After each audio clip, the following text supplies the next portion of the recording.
Allahumma ja'al abna'ana wa banatina min huffazil Qur'an wal hafizat. Jadikan anak-anak kami menjadi para penghafaz Al-Qur'an ya Allah, supaya selamat dia daripada fitnah Al-Masih Ad-Dajjal. Tapi saya pilihkan hadis tentang yang 5 ini. Dengan 5 ini kalau kita amalkan, insya Allah Allah akan selamatkan kita dari fitnah akhir zaman ini.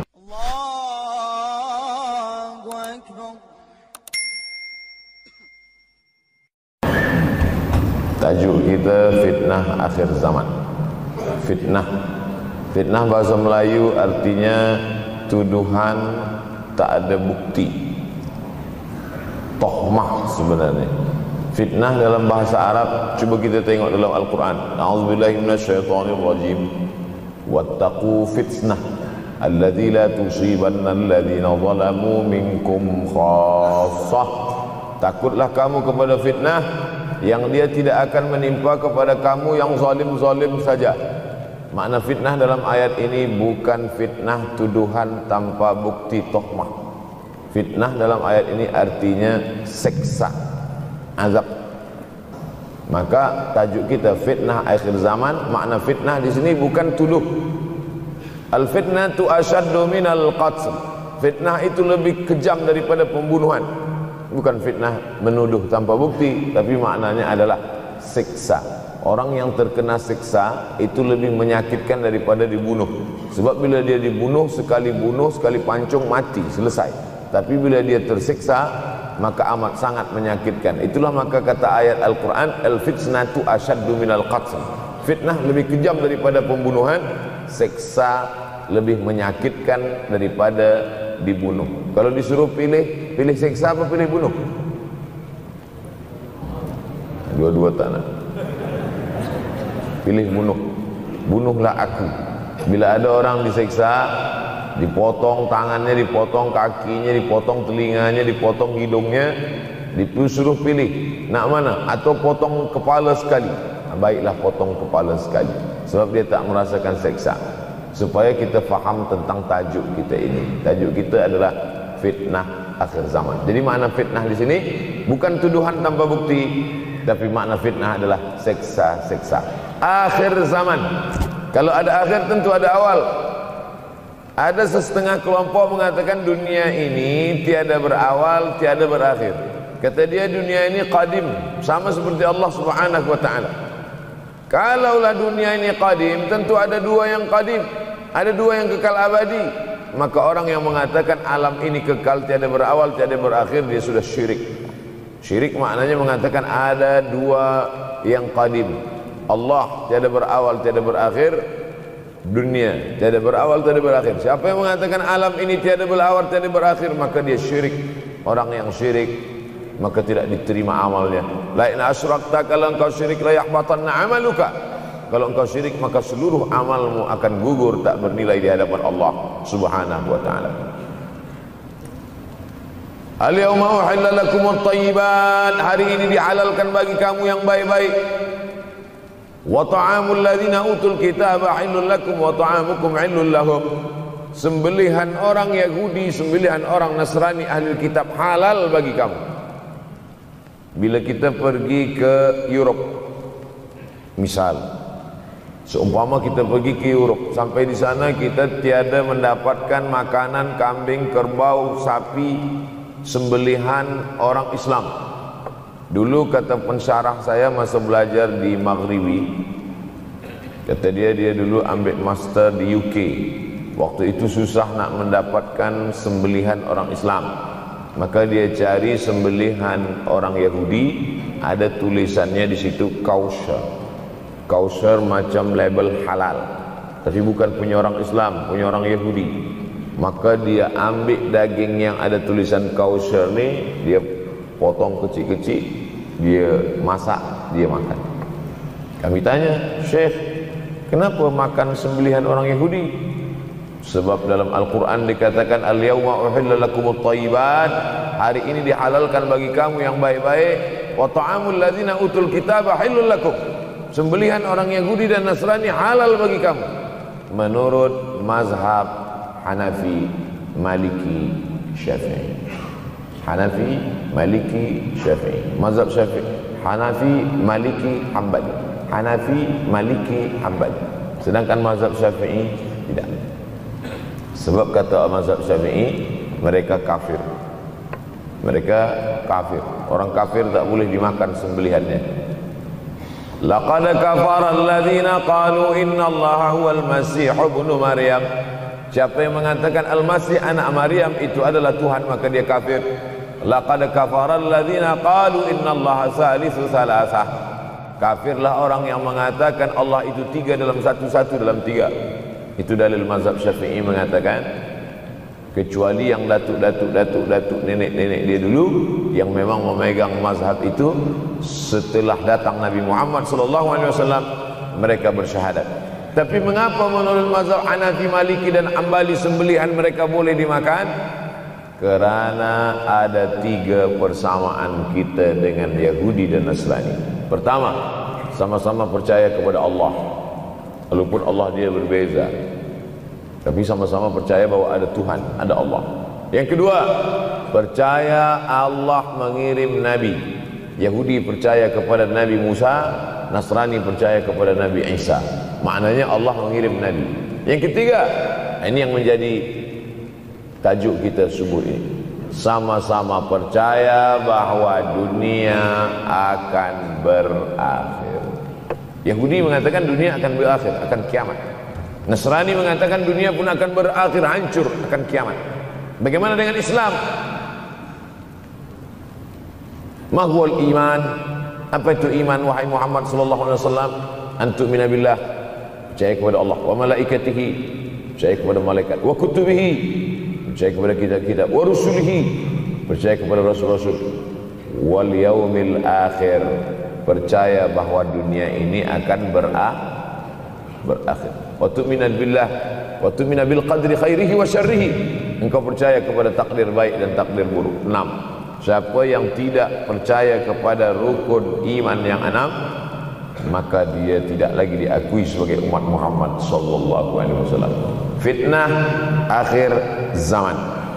Saya nak menjelaskan tajuk kita subuh ini. Fitnah, terjadi banyaknya siksa-siksa. Akhir zaman, di ujung zaman, menunjukkan dulu ada awal zaman, sekarang ada akhir zaman. Ada awal masa dunia, kita sekarang sudah berada di ujung dunia. Manakala Nabi Muhammad SAW Isra dan Mi'raj, dia melihat dalam perjalanan Isra Mi'raj itu ada seorang perempuan tua yang sedang bersolek. Jadi perempuan tua bersolek ini sudah nampak Nabi sejak masa Isra Mi'raj lagi. Jadi jangan terkejut bila sekarang nampak ada orang tua bersolek. Dah lama dah. Kata Nabi kepada Jibril, apa itu wahai Jibril? Kata Jibril, itulah dunia. Dunia sudah tua, tapi dia tetap juga ingin menampakkan dirinya muda. Dunia ini sudah tua, tak lama lagi akan hancur binasa. Idza sama'un fatarat, langit terbelah. Wa idzal kawakibun tasarat, planet-planet akan hancur berkeping. Wa idzal biharu fujirat, lautan akan meletup naik ke darat, hancur semuanya. Wa idzal quburu bu'athirat, dan kubur akan dibangkitkan. Semua yang ada di dalam tanah ini akan bangkit. Alimat nafsum ma qaddamat wa akharat. Kenapa tanah ini tidak bergulung? Kenapa tanah ini tidak bergoncang? Kenapa kulit tanah ini tetap stabil? Sebab ada pakunya. Seperti kertas yang ditempel di dinding, datang angin kencang. Manakala angin kencang datang, kertas tak bergoyang sebab ada pakunya. Apa paku tanah ini? Surah An-Naba juzuk 30. Wal jibala autada, kami jadikan bukit-bukit, gunung-gunung sebagai autada, pasaknya. Kalau kita membuat kemah, ada tiang. Tiang ini bergoncang. Bagaimana supaya tiang ini tidak bergoncang? Pasang pasak-pasak di tepi tiang. Pasak dunia ini adalah bukit-bukit. Kalau kita menengok ada bukit, maka sebenarnya sepertiganya saja yang ada di atas. Bukit yang besar di atas itu sepertiga, 2/3 bukit terhunjam, tertanam ke dalam tanah. Wal jibala autada. Tapi sampai masanya nanti bukit ini akan tercabut. Wa takunul jibalu kal ihnil manfush. Wa takunul jibal, bukit-bukit kal ihni, seperti bulu kambing. Manfush, bulu kambing yang dihembus angin. Hebatnya ayat-ayat Al-Quran itu, Allah memilih kata-kata sesuai dengan keadaan. Sembayang malam berat, nak jaga tidur malam berat. Kata berat bangun malam itu mengucapkannya pun berat. Wa minal laili fatahajjad, tahajjad berat. Sebagaimana beratnya jaga tengah malam, begitu Allah pilihkan kata yang berat, tahajjad berat. Wa takunul jibalu kal'inil manfush. Wa takunul jibal, bukit-bukit, gunung-gunung yang besar, yang berapi, kal jibal, kal ihni, seperti bulu kambing. Manfush, nun berjumpa dengan fa, fa mengeluarkan angin, shin pun menghembuskan angin. Ambil bulu kambing, letakkan di tapak tangan, kal ihnil manfush. Sebagaimana terbangnya bulu kambing dari tapak tangan yang dihembus angin, begitulah gunung-gunung akan tercabut. Kalau gunung-gunung yang besar, gunung yang dari batu, gunung yang berapi, yang mengeluarkan lahar, itu tercabut dari tanah seperti bulu kambing dihembus angin, bagaimana agaknya kita nanti? Tak tahu entah macam mana. Macam butiran debu-debu, macam butiran tepung yang dihembus angin kencang. Wataran nasa sukara, selepas gunung-gunung itu tercabut lalu tanah ini bergoncang, kau lihat manusia macam mabuk. Wataran nasa sukara, kau pandang manusia macam mabuk. Wa mahum bisukara, mereka tidak mabuk. Mereka berjalan bergoncang bukan kerana mabuk, walakin azaballahi syadid, kerana azab Allah itu amat sangat kuat. Oleh sebab itu dianjurkan membaca tafsir juzuk 30. Syekh Muhammad Abduh, tafsir Al-Munir, tafsir Al-Manar, yang ditulis oleh muridnya. Dia bagi tazkirah saja, dia tak ada menulis, tapi kemudian muridnya Rashid Ridha menulis. Itulah dia tafsir Al-Manar. Dia tidak memulai tafsir dari juzuk 1 Al-Baqarah, tapi dia mulakan juzuk 30. Sebab apa? Sebab mengkaji juzuk 30, amma yatasaalun 'anil naba'il 'azim alladhi hum fi mukhtalifun kalla saya'lamun, bercerita tentang hari kiamat. Orang kalau sudah bercerita tentang hari kiamat, datang rasa takut, datang rasa cemas, datang rasa khawatir, kita akan mati, dunia akan binasa, apa yang akan kita bawa? Selepas dia mengkaji juzuk 30, datanglah semangatnya, khusyuklah dia solat, datang semangatnya beribadah, datang hilang rasa cinta harta, dia akan berwakaf, berinfak, bersedekah. Maka fitnah akhir zaman ini perlu dikaji selalu supaya kita mendatangkan khusyuk dalam hati, takut dalam hati, ridha menerima keputusan Allah Subhanahu wa taala. Fitnah akhir zaman. Hadis yang saya pilih diambil dari kitab Sahih Al-Bukhari. Pendek saja, Sahih Al-Bukhari, tapi sebenarnya judul kitab ini panjang. Al-Jami' As-Sahih Al-Musnad Al-Mukhtasar min umuri Rasulullah SAW wa sunanihi wa ayyami. 7. Disebut di Al-Jami' kerana dia mencakup 3 aspek: akidah, ibadah, akhlak. Al-Musnad kerana hadis-hadisnya bersanad dari Imam Al-Bukhari sampai ke Nabi Muhammad SAW. Ada silsilah. Al-Mukhtasar kerana dia ringkasan, 7.275 hadis sahaja. Padahal hadis Nabi banyak, maka dia ringkaskan, dia kecilkan menjadi 7.275 hadis. Min umuri Rasulullah, semua perkara-perkara Rasulullah. Wa sunanihi, kebiasaan-kebiasaan Rasulullah. Wa ayyami, hari-hari kehidupan Rasulullah SAW. Disebut Sahih Al-Bukhari. Bukhari bukan nama orang, Bukhari nama kampung, Bukhara, Uzbekistan sekarang. Nama dia Muhammad bin Ismail bin Ibrahim bin Al-Mughirah bin Bardizbah Al-Bukhari. Bardizbah datuk dia yang kelima mu'alaf masuk Islam, Majusi, penyembah api, dari Persia, Iran sekarang. Muhammad bin Ismail bin Ibrahim bin Al-Mughirah bin Bardizbah, 16 tahun berkeliling. 16 tahun berkeliling Makkah, Madinah, Syam, Suriah, Mesir, balik, barulah kemudian dia menyampaikan hadis-hadis Rasulullah SAW. 16 tahun belajar hadis, baru dia mengajar hadis. Kita sekarang 16 kali masuk, itu pun ada 2-3 kali tak datang sebab jam. Selepas itu nak mencuba mengajar hadis dan berkata, kalau Bukhari mengajar hadis, aku pun boleh mengajar hadis. Bukhari makan, aku makan. Bukhari minum, aku minum. Bukhari manusia, aku manusia. Bukhari mengajar hadis, aku mengajar hadis. Betul. Tapi Bukhari mengajar hadis dari kepalanya, kita mengajar hadis dari laptop. Mati laptop, hilang hadis. Oleh sebab itu maka Imam Al-Bukhari, Masya Allah, Tabarakallah, berapa hafazan hadis Imam Al-Bukhari? 600,000 hadis, 600,000 hadis. Lalu kemudian dari 600,000 hadis dia buang hadis-hadis dhaif, dia buang hadis-hadis maudhu', akhirnya 300,000 hadis. Dari 300,000 itu dia kecilkan lagi menjadi 7,275 hadis. Itulah yang dikaji oleh umat Islam dari mulai Maghribi hinggalah ke Semenanjung Melayu. Mudah-mudahan anak cucu kita ada yang menghafaz dan mengajarkan hadis-hadis Sahih Al-Bukhari, insyaAllah. Diambil dari kita, diambil dari bab Zuhurul Fitan. Zuhur muncul, tampak, datang. Fitan jamak dari kata fitnah. Fitnah satu, dua fitnatan, tiga fitan.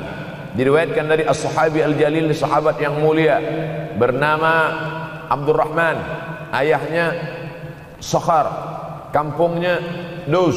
Nama lengkapnya Abdurrahman bin Sakhar Ad-Dusi. Kerana selalu membawa kucing dipanggil Abu Hurairah. Nabi memanggil dia, ya Abahir, wahai bapa kucing.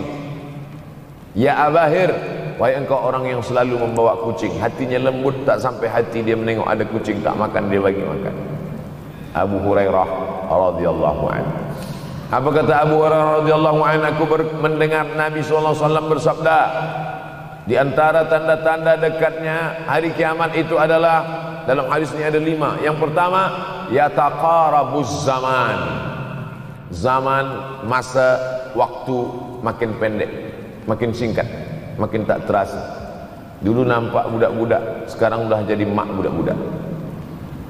Dulu nampaknya lama zaman masa ni, sekarang cepat saja.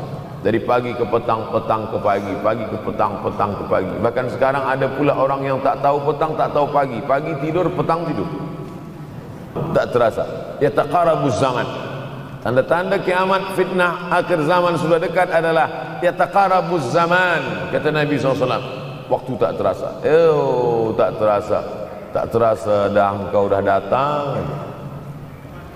Tak terasa waktu begitu cepat, engkau sudah datang saja nak menagih hutang. Orang berhutang ni pun rupanya tak terasa juga orang datang. Yang memberi pinjaman pula terasa lama betul.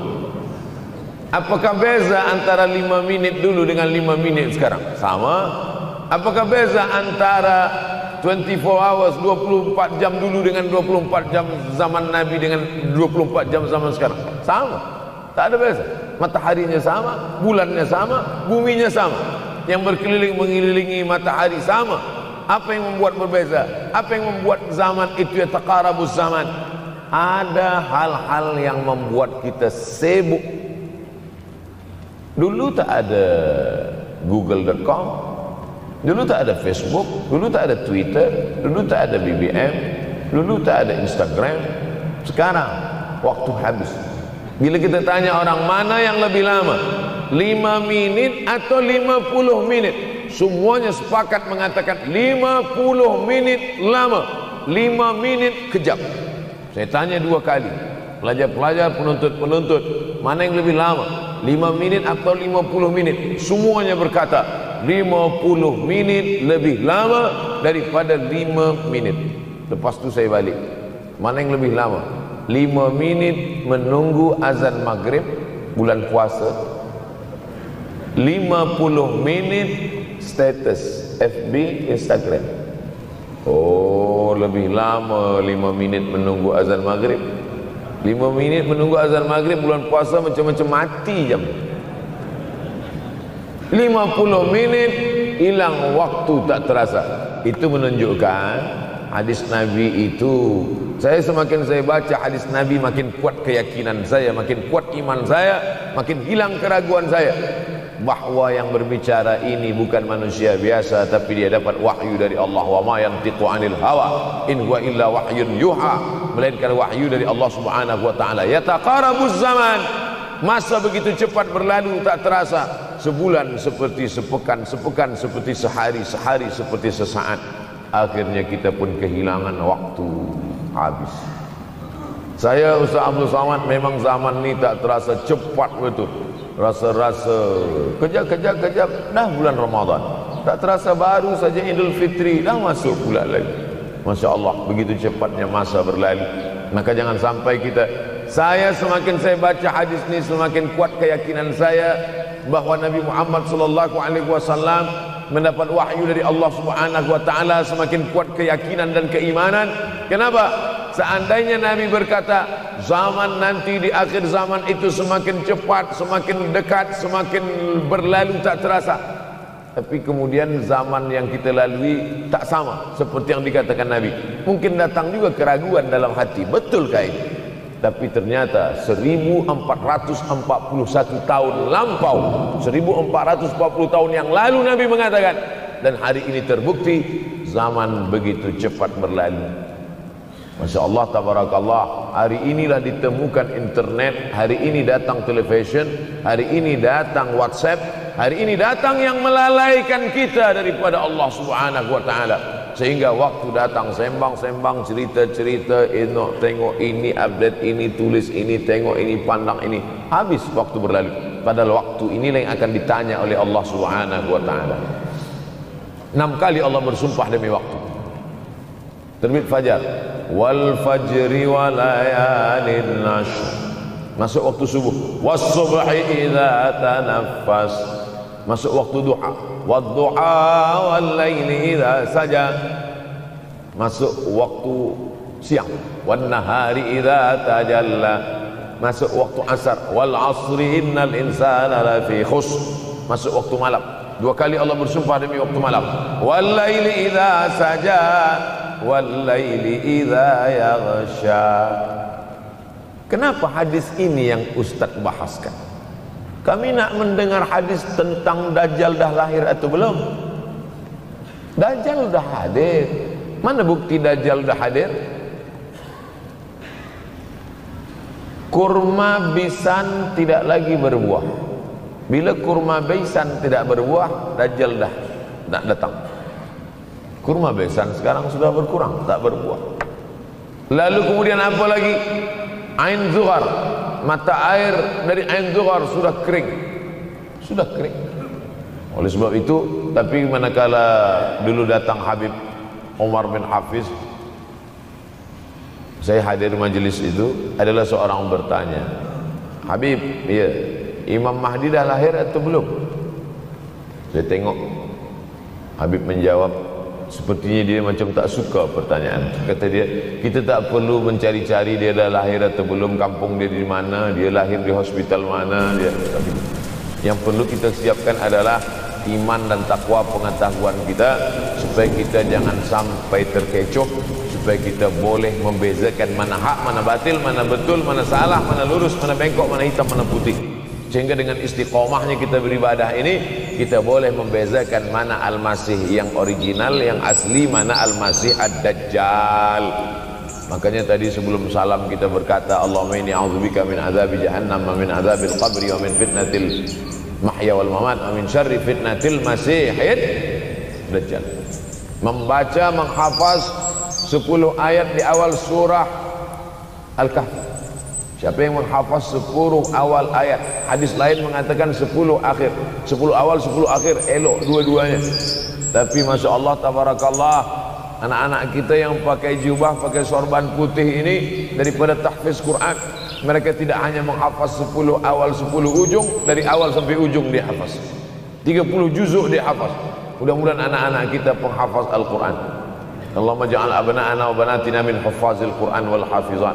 Jadikan anak-anak kami menjadi para penghafaz Al-Quran, ya Allah. supaya selamat dia daripada fitnah Al-Masih Ad-Dajjal. Tapi saya pilihkan hadis tentang yang 5 ini. Dengan 5 ini kalau kita amalkan, insya Allah Allah akan selamatkan kita dari fitnah akhir zaman ini. Yang pertama, manfaatkan waktu, kerana waktu di akhir zaman ini yataqarabuz zaman, kerana waktu semakin dekat tak terasa hilang berlalu. Maka isilah waktu ini dengan ibadah. Jangan sampai ada waktu yang kosong. Duduk sejenak kosong berselawat. Allahumma salli ala sayyidina Muhammad wa ala ali sayyidina Muhammad. Allahumma salli ala sayyidina Muhammad wa ala ali sayyidina Muhammad. Sempat-sempatkan ambil wudu solat duha walau 2 rakaat. Sempat-sempatkan sebelum tidur malam solat witir 3 rakaat, supaya tidur kita sentiasa dalam wudu dan kita sempat solat witir. Andai mati kita malam itu, insyaallah mati dalam keadaan husnul khatimah. Usolli sunnatul witri 3 rakaatin lillahi ta'ala. Nanti malam jaga tidak witir lagi, hanya tahajud saja. Sempat-sempatkan solat tahajud. Elok amat sangat baik solat wudu 2 rakaat. Usolli sunnatul wudu rakaatain lillahi ta'ala. Selepas solat wudu solat sunat taubat. Usolli sunnatul taubat rakaatain lillahi ta'ala. Selepas solat sunat taubat solat sunat hajat. Usolli sunnatul hajat. Selepas itu barulah solat sunat tahajud 8 rakaat. Nak tambah lagi 10, 12, 14 elok, tak salah, karena dia tiada batasan. Adakah sahabat Nabi yang melakukan ini? Ada. Qatadah bin Nu'man dari selepas Isya sampai azan subuh. Imam Ahmad bin Hanbal dari selepas Isya sampai azan subuh. Bahkan mereka menghatamkan Al-Quran dalam tahajud mereka. Maka bahkan ada imam yang disebut dengan As-Sajjad, kerana banyak sujud kepada Allah Subhanahu wa ta'ala. Kerana akhir zaman ini godaan begitu besar. Dulu orang tengah malam tahajud, jam 2 malam, jam 3 malam dia bangun. Kerana dia membaca hadis sab'atun yudhilluhumullah. Ada 7 golongan yang mendapatkan naungan Allah. Yauma la dhilla illa dhilluh. Hari itu tak ada naungan kecuali naungan Allah. Rajulun, ada seseorang. Zakarallah, dia berzikir mengingat Allah khalian di tengah malam, tak ada manusia. Fafadat ainahu, menetes air mata. Maka yang pertama ini, jangan sampai kita kehilangan waktu, kerana waktu al-waktu kasaif. Waktu ini seperti pedang. Illam taqta'hu qata'aka. Kalau tidak kau patahkan dia, kalau kau dapat pedang patahkan. Sebab kalau tidak kau patahkan, dia yang akan memotong engkau, mematahkan tulang-tulang engkau. Waktu ini kalau tidak kita manfaatkan, kita akan ditanya tentang waktu, kemana saja waktu yang sudah kau pakai. Inna sam'a, pendengaran, wal basar, penglihatan, wal fuad, hati, kullu ulaika kana anhu mas'ula. Semua akan disoal, semua akan diminta tanggung jawab di hadapan Allah. Kemana waktu yang sudah aku bagi dulu engkau pakai? Yang pertama nanti ditanya, la tazulu qadama 'abdin yaumal qiyamah. Kaki anak Adam tidak akan bergeser, tidak akan beralih dari tempat tegaknya pada hari kiamat. Hatta yus'al, sampai dia disoal, sampai dia ditanya. La tus'alunna yawma idzin 'anin na'im. Banyak yang akan ditanya nanti. Tapi Nabi bagi tahu, di antara yang akan ditanya dari sekian banyak nikmat itu 4. Yang pertama, an umrihi fima afnah. Umur kemana engkau habiskan? Hari ini ada anak-anak muda belia umurnya 17 tahun. 17 tahun habis menghafaz Al-Quran. 17 tahun habis iktikaf dalam masjid. 17 tahun habis berzikir, berjubah, bersorban, mengabdikan ilmu, berkhidmat kepada ulama. 17 tahun habis. Tapi ada pula yang dibalik, 71 tahun habis. Rumah, office, kopi, rumah, office, kopi, rumah, office, kopi, batuk, mati habis. Apa yang dapat kita bawa menghadap Allah SWT? Yang pertama, yataqarabuz zaman. Yang kedua adalah wa yanqusul ilmu. Ilmu semakin berkurang. Kalau sudah ilmu berkurang, apa yang bertambah? Jahil. Kalau ilmu bertambah, jahil berkurang. Kalau ilmu berkurang, jahil bertambah. Mana ada orang jahil cakapnya didengar orang? Saya dulu awal-awal membaca hadis ini, wa yanqusul ilmu. Ilmu berkurang, jahil bertambah. Rasanya tak mungkin, tak logik, tak masuk akal. Mana ada orang tak berilmu cakap dia didengar? Sekarang baru saya faham. Dulu orang tak berilmu ditinggalkan orang. Sekarang orang tak berilmu, asal dia pandai berbicara, dia akan didengar orang. Bahkan orang jahil pula punya channel. Apa namanya? Jahil.com. Orang jahil punya channel. Banyak pula follower dia daripada follower kita. Banyak pula viewer dia daripada viewer kita. Sebab apa? Sebab yang menyaksikan tiada berilmu, yang berbicara tiada ilmu. Oleh sebab itu maka kita galakkan menuntut ilmu di majlis-majlis ilmu. Untuk apa Abdul Somad sudah berumur 43 tahun pun masih pergi juga lagi ke Sudan belajar? Apa yang nak dicari ini?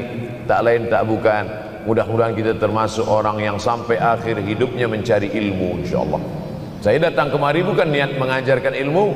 Saya datang ke Malaysia tetap niatnya belajar mencari ilmu. Man salaka tariqan, siapa yang melangkahkan kaki melalui suatu jalan, yaltamisu fihi ilman, siapa yang melalui suatu jalan niatnya untuk mencari ilmu, sahalallahu lahu bihi tariqan ilal jannah, dimudahkan Allah jalannya menuju surga. Innallaha la yantazi'ul ilma intiza'an. Innallaha la yanzi'ul ilma intiza'an. Allah kalau mencabut ilmu, bukan macam mencabut pokok kayu dari tanah. La yantazul ilmu intiza'an. Allah tidak mencabut ilmu macam mencabut pokok kayu dari tanah hingga ke akarnya, tidak. Lalu bagaimana ilmu ini dicabut? Biqabdil ulama. Dengan matinya ulama maka habislah ilmu. Meninggal Imam Syafi'i berkurang ilmu. Meninggal Imam Nawawi berkurang ilmu. Meninggal Imam Fulan berkurang ilmu. Maka yang hadir adalah al-juhala. Yang lebih menakutkan lagi adalah al-juhala bi thawbil ulama. Orang jahil dengan pakaian ulama. Abdul Somad tidak mengatakan dirinya ulama. Saya selalunya membacakan ayat Quran, membacakan hadis Nabi, menyampaikan fatwa ulama. Tak pernah saya berceramah, bertausiah menurut saya. Siapa saya? Siapa kita? Syafi'i manusia, saya manusia. Syafi'i boleh berfatwa, saya juga boleh berfatwa. Imam Syafi'i berfatwa Al-Quran 30 juzuk dalam kepala dia. Kita juzuk 30 pun kadang-kadang hilang. Imam Syafi'i balik dari masjid ke rumah, dia tutup telinga. Datang orang bertanya, Syafi'i, ya, kenapa engkau tutup telinga? Sebab bila aku dengar dari masjid ke rumah, semua yang aku dengar masuk tu semua aku ingat. Aku takut dia ingat di dalam, maka aku tutup. Kita yang saya sampaikan tadi pun tak ingat. Oh, ustaz mengejek kami, enggak. Jangankan yang mendengarkan, yang bercakap pun tak ingat. Nasib baik datang orang Jepun mengingatkan kita. Nah, ini nama dia Sony. Manusia ini lupa. Oleh sebab itu maka yang kedua, akhir zaman, wayang kusul ilmu makin kurang. Maka bersyukur anak-anak yang dimasukkan ke rumah tahfiz. Kalau ada rumah tahfiz di kampung biasa, kalau ada rumah tahfiz di desa, dusun biasa, tapi ada tahfiz di tengah kota besar Kuala Lumpur, masih ada lagi rumah tahfiz Quran. Siapa yang mewakafkan rumah tahfiz? Siapa yang memberikan beras? Siapa yang memberikan duit? Siapa yang memberikan belanja? Siapa yang mengirimkan ustaz? Masya Allah, tabarakallah. Maka ini semua mudah-mudahan kita istiqamah semuanya, insyaAllah. Supaya apa? Supaya lahirlah anak-anak kita yang alim, berilmu. Karena ini makin banyak orang jahil, al-ftau bi ghairi ilmin, memberikan tazkirah, fatwa tanpa ilmu. Dhalla wa adalla, dhallu wa adallu, sesat, menyesatkan. Kalau setakat sesat saja, ini sudahlah sesat, menyesatkan. Na'udzubillah. Masuk yang ketiga. Yang ketiga adalah wayang kusul ilmu, setelah habisnya ilmu ini semua dicabut oleh Allah Subhanahu wa taala. Lalu kemudian setelah ilmu dicabut Allah Subhanahu wa taala, wa yulqas syuh. Wa may yuqashuh, sin dengan hak kecil. Wa may yuqashuha nafsihi fa ulaika humul muflihun. Siapa yang selamat daripada sifat syuh, itulah orang yang beruntung. Hayya 'alal falah, mari kita menuju keberuntungan, kemenangan. Siapa orang yang menang? Selamat daripada sifat syuh. Ada orang menerjemahkan syuh ni pelit, bakhil. Bakhil ada yang lebih parah daripada bakhil. Syuh. Bakhil ini, bakhil tidak ingin memberikan uangnya untuk orang lain. Itu bakhil. Dia ada uang 10 ringgit, uang itu hanya dia makan saja, dia tak mau walaupun setengah sen kepada orang lain. Itu namanya bakhil. Kalau syuh ini, duit dia simpan, duit orang pula dia makan. Nah, itu syuh. Jadi lebih parah lagi. Oleh sebab itu, kalau sudah ilmu ini dicabut, orang menjadi jahil, maka datang penyakit syuh yang ketiga. Apa itu syuh? Hubbud dunya, hubbul mal, wa tuhibbul mala hubban jamma. Engkau sayang kepada harta amat sangat sayang. Dia pegang semuanya sampai tak meleleh, tak menetes walaupun satu tetes. Akhirnya mereka inilah pendusta-pendusta agama. Ara'aital ladzi yukadzibu biddin. Tahukah kamu siapa itu yang mendustakan agama? Fadzalikal ladzi yad'ul yatim. Mereka itu yang membiarkan anak yatim. Wala yahuddu ala ta'amil miskin. Dia tidak mempedulikan makanan orang miskin. Sebab apa? Bukan sebab tak ada harta, sebab syuh. Kenapa syuh? Sebab tak ada ilmu. Tak ada ilmu tentang akhirat. Dia pegang, dia simpan, mati, habis. Yang dia bawa hanyalah 1, 2, 3 helai kain kafan saja. Itulah mengapa Sultan Turki, Sultan Muhammad Al-Fatih, Sultan Abdul Hamid, cuba tengok gambar Sultan Muhammad Al-Fatih, Sultan Abdul Hamid Turki dulu. Sorban dia besar-besar. Saya dulu terkejut, lama saya tengok, kenapa sorban orang Turki ini besar-besar. Lama-lama saya baca, rupanya sorban orang Turki itu kain kafan. Tuan-tuan balik dari sini, beli kain kafan 2 meter, ikatkan kepala, bawa sembahyang supaya ingat mati.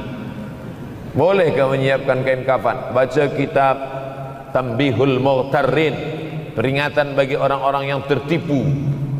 Di situ ditunjukkan banyak ulama, bahkan mereka menggali tanah di dalam rumahnya.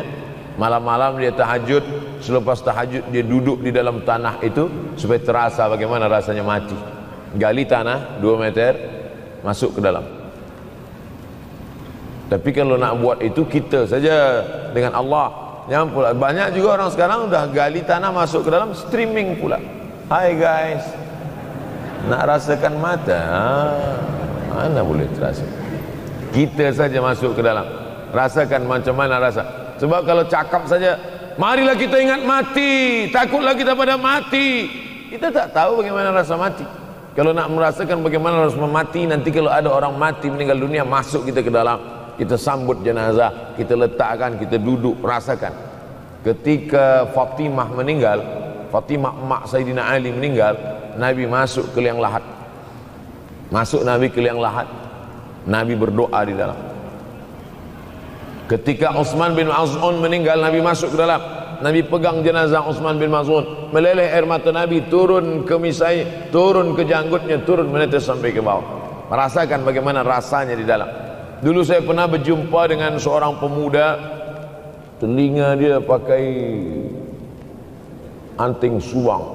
Lalu kemudian saya tengok banyak tato dia. Saya tanya, macam mana cerita awak bertaubat dulu? Mak saya meninggal, Ustaz Abdul Somad. Lepas tu saya tegak di tepi kubur. Macam ada yang menolak saya dari belakang, masuk saya ke dalam. Masuk itulah terasa sejuk di kaki. Datang rasa takut saya. Makanya kalau ada orang yang sudah kita bagi tazkirah, bagi nasihat tak juga, nanti ada orang meninggal, bawa dia agak dekat, senggolkan sikit, jatuh.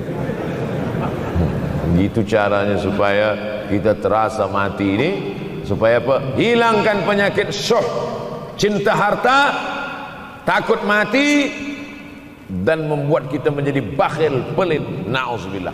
Yang keempat, wa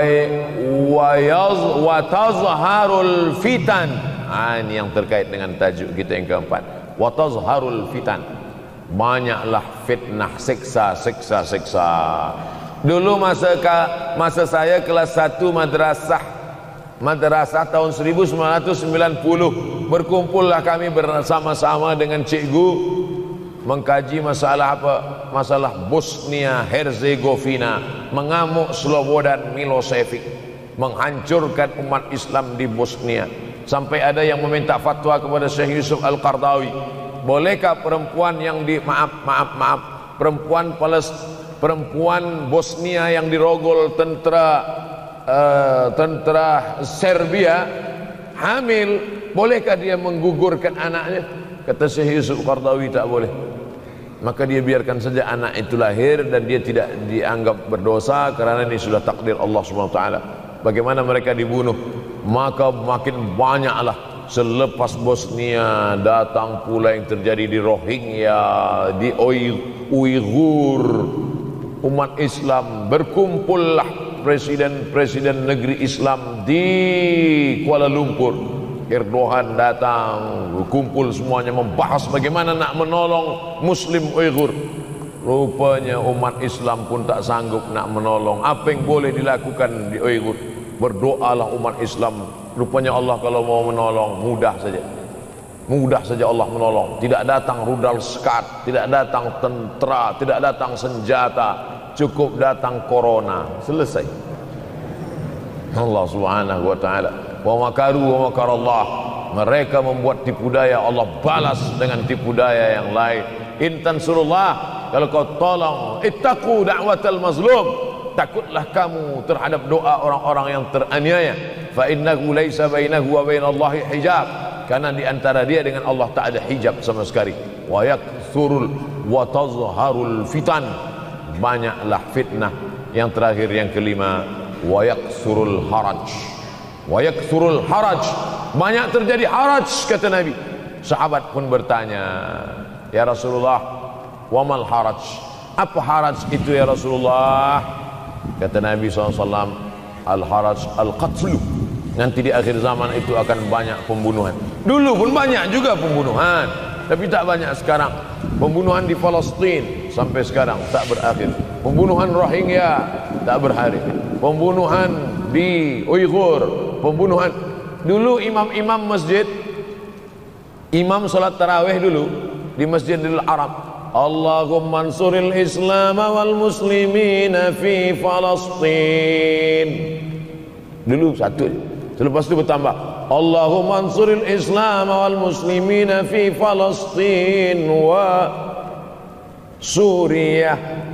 Selepas itu bertambah lagi, Allahumma ansuril Islam wal muslimina fi Palestin wa Suriah wal Yaman. Selepas itu bertambah wa Uighur wa, akhirnya wa fi kulli makan. Semakin bertambah. Oleh sebab itu maka ini di antara fitnah akhir zaman. Man lam yahtam bi amril muslimin falaysa minhum. Selepas kita kaji hadis ini, apa tujuan kita? Tujuan kita semakin menguatkan keyakinan, banyak-banyak beribadah, nasihatkan anak menantu, sahabat, jiran, tetangga supaya semakin istiqamah menjalankan syariat, rajin-rajin solat berjamaah, banyak-banyak berzikir, hatamkan Al-Quran, banyak-banyak berinfak, banyak-banyak bersedekah. Andai mati kita, insya Allah mati dalam keadaan husnul